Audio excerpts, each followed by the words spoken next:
Hamparan padang rumput di bukit berjajar di kawasan savana Teletubbies di Gunung Bromo berubah gersang dan menghitam, dilalap kebakaran hebat. Menjadi sorotan karena dilalap si jago merah ulah flare pasangan prewedding. Ini orang-orang sudah membuat kebakaran seperti ini tapi masih santai-santai nih orangnya.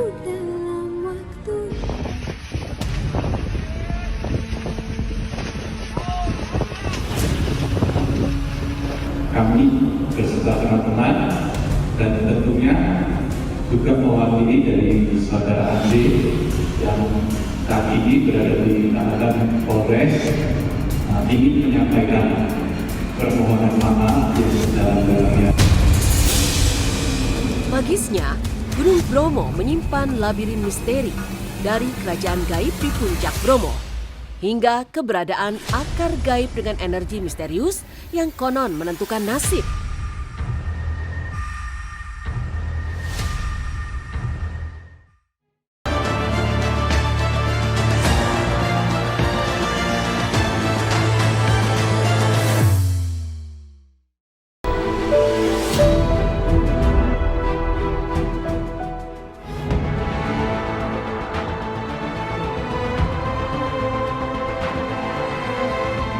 Good people, magisnya bentangan alam Gunung Bromo menjadi magnet yang mengundang banyak wisatawan.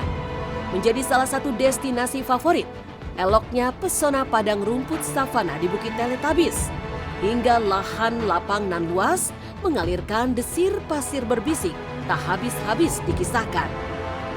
Namun segala pesonanya raib dalam sekejap mata karena ulah manusia. Ulah sepasang pengantin yang menggelar prewedding di area Gunung Bromo menyisakan derita dan nestapa bagi masyarakat di sekitarnya. Api tersulut karena pasangan calon pengantin yang menggelar sesi foto di sana menggunakan flare atau suar api. Namun ironi, bukan mempercantik potret mereka, aksi ini justru menjadi awal mula kebakaran hebat melanda Gunung Bromo sejak 6 September 2023 lalu. Keringnya area rerumputan dan angin berhembus kencang membuat api dengan mudah merambat ke banyak tempat. Berhari-hari, api terus menghanguskan padang savana di Gunung Bromo. Berhari-hari, aparat terkait berjibaku memadamkan kobaran api yang berdampak panjang. Bukan hanya membinasakan flora dan fauna di sana, kepulan asap akibat kebakaran juga membuat sesak warga di sekitarnya. Butuh berhari-hari sebelum akhirnya Balai Besar Taman Nasional Bromo Tengger Semeru mencabut kebijakan penutupan wisata Bromo. Setelah upaya yang menghabiskan dana tak sedikit, kawasan wisata TNBTS kembali dibuka sejak Selasa 19 September 2023. Buntut kebakaran yang menghanguskan area sampai 504 hektar tersebut, polisi bergerak cepat mengusut kasus ini.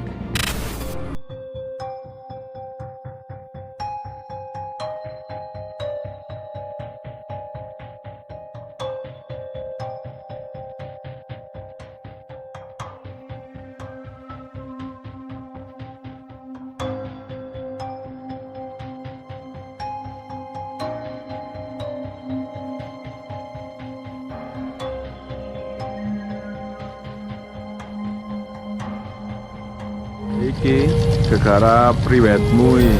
Dadine koyo ngene iki.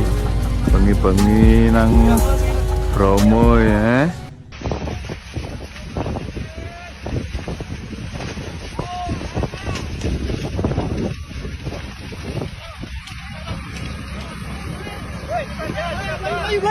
Kami beserta teman-teman dan tentunya juga mewakili dari saudara Andi yang saat ini berada di tahanan Polres ingin menyampaikan permohonan maaf yang sedalam-dalamnya.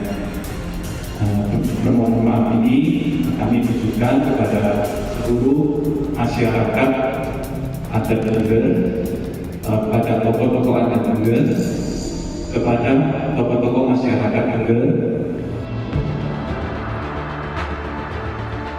Good people, kompleks pegunungan di kaldera Tengger dengan ketinggian 2.329 meter di atas permukaan laut tersebut merentang sejarah panjang yang hidup bersama legenda tentang nama dan keberadaan suku yang mendiami wilayah ini.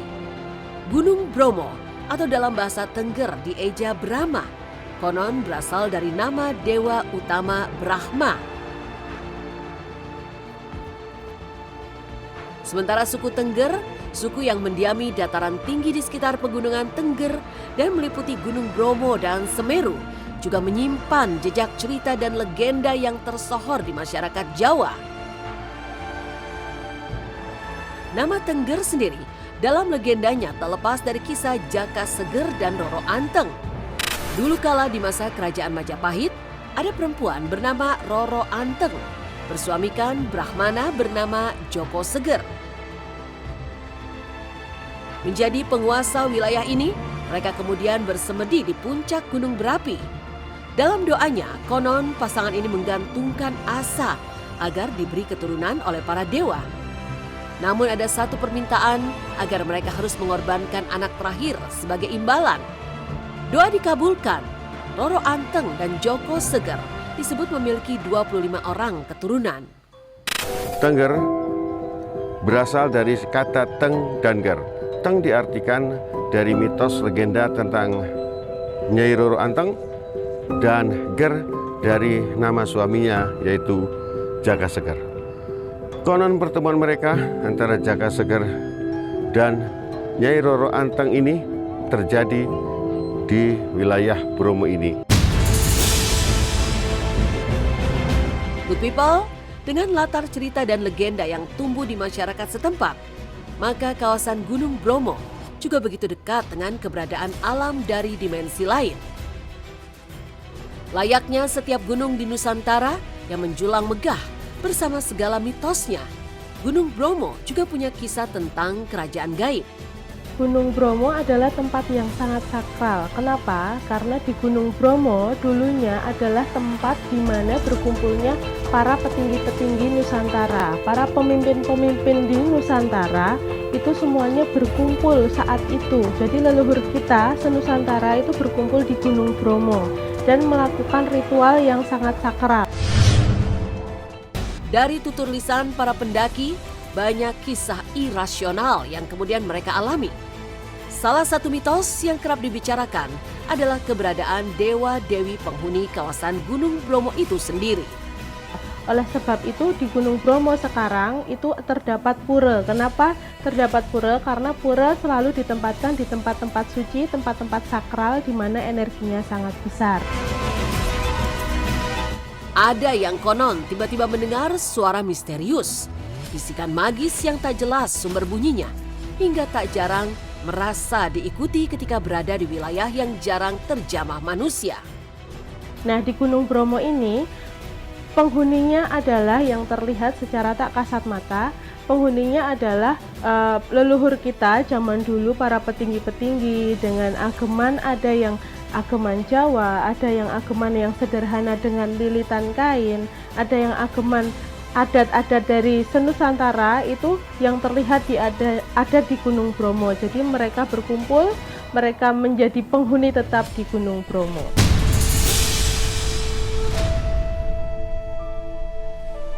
Good people, daya magis Gunung Bromo bukan hanya tentang hadirnya cerita kerajaan gaib di sana.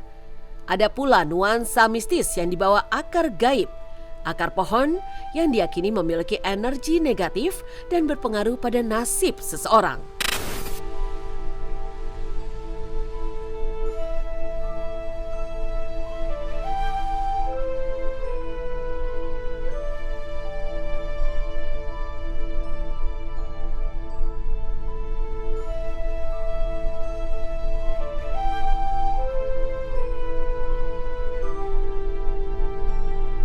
Lilitan akar pohon gaib di Gunung Bromo itu benar adanya, karena memang yang terlihat ada lilitan akar pohon gaib di Gunung Bromo yang mempunyai energi yang sangat besar.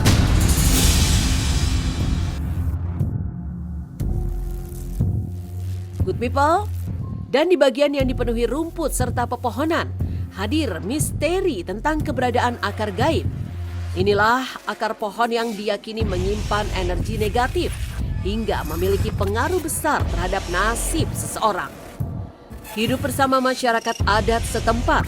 Kisah tentang akar gaib ini konon sebagai sisa-sisa dari kerajaan gaib. Dibilang penjaga ataupun pelindung, bisa lebih tepatnya adalah sebagai pemfilter atau gerbang utama untuk memfilter di mana pengunjung yang datang ke Gunung Bromo ini niatannya apa.